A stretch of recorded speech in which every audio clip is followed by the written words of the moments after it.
Thank you so much for joining us here on Sly Media TV.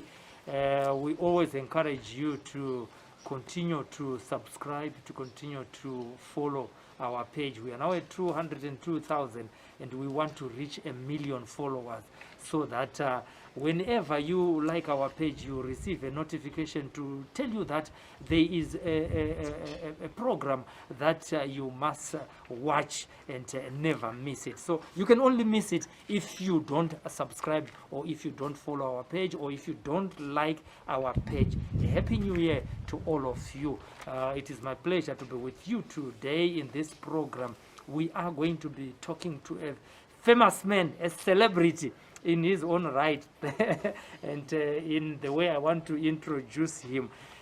This man foretold the death of the late socialite Ginimbi, Genius Kadungure, and his prediction went viral after that happened, and we want to hear what causes him to see things in the future, and everything else, and how it started. He calls himself a time traveler, and some people will call him a prophet, though he doesn't want to be called a prophet, and some people will call him a messenger, and we would want to hear from the horse's mouth what he believes himself he is. I want to welcome the time traveler, Babati. Tinokuchingamidza muchirungu makadizve tinotenda nekuti bhakachira kwamaita totanga kuti happy new year. Yeah, happy new year. Thank you for inviting me. I did. It's a happy new year for you because you have predicted some things that have come to pass. Yeah, it is indeed. I know we are going through a difficult time worldwide, where we are experiencing a lot of our loved ones who are being taken away from us because of the COVID and the pandemic that has taken this world by storm. But however, we want to thank God, and may we also say, may their soul rest in peace. Yes, Thank you. Yes. I would want to start by asking you, who is Babati? Babati is Alan. A guy who was born. My dad was a policeman. So, and my mom, she was a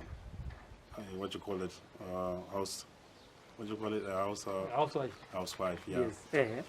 So I spent almost like 26 years in support unit who support you. You know, that's where I grew up. That's where I started going to school from.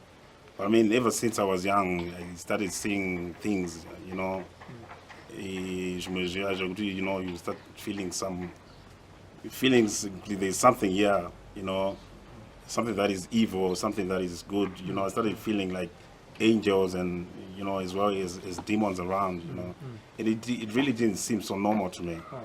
So as I was growing up, it started becoming more strong, because I didn't understand when I was young what it was.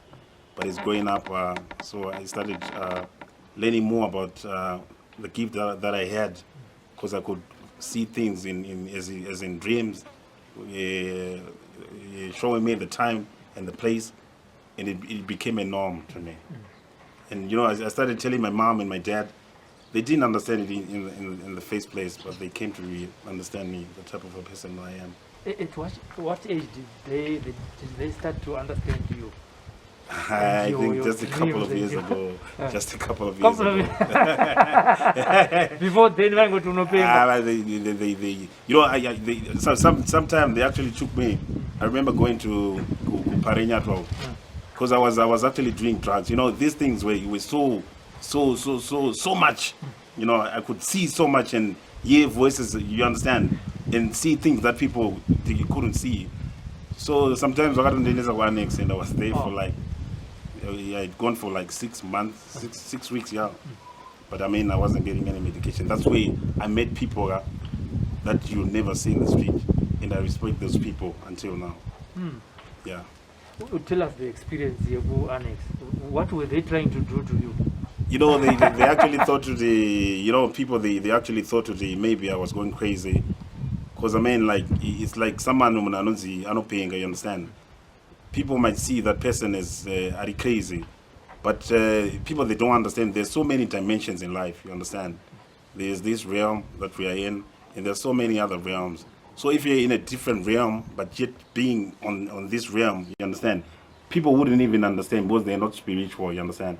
So someone might look like Arupenga, but I'm going to sense, and it only takes one person who's very, very spiritual to understand the person like that. So if you listen to that person, what that person will be saying, you see but what this person is saying is really making sense. But it would take only a person who knows about the dimensions and the spiritual realms, you understand? During the times when your parents were not understanding you, what is it that you remember vividly, that you told them to an extent that they said, Baba mwana asirayita atifambei makaenda nyuko annex vakati ngatifambei handiko annex nemwana uyu tingamuluza azopedzira aita zvimwe zvinhu. I remember telling my mom and my dad ndichiri mumba, because I used to drink a lot. You know, all that led me to drink a lot. I used to do drugs and stuff, you know. But I remember this other time I traveled in time, and I saw my parents and my sister, Varimanamchari Road, you know, they were driving, and they almost got in an accident, you know. And it felt so real when I woke up. Just the same as what happened to Genius Kadunguri. You know, it felt so real. You know, when I woke up, I just felt like this was so real. You understand? So I told them, Mom, you know, I dreamed this. They took it lightly, you know, because they didn't even understand. But after a few days, whatever that I told them happened, and they actually came with, and I was shown for the Champupuri and from a short distance, you know, where she stays from the main road. There's a little gravel, but road distance is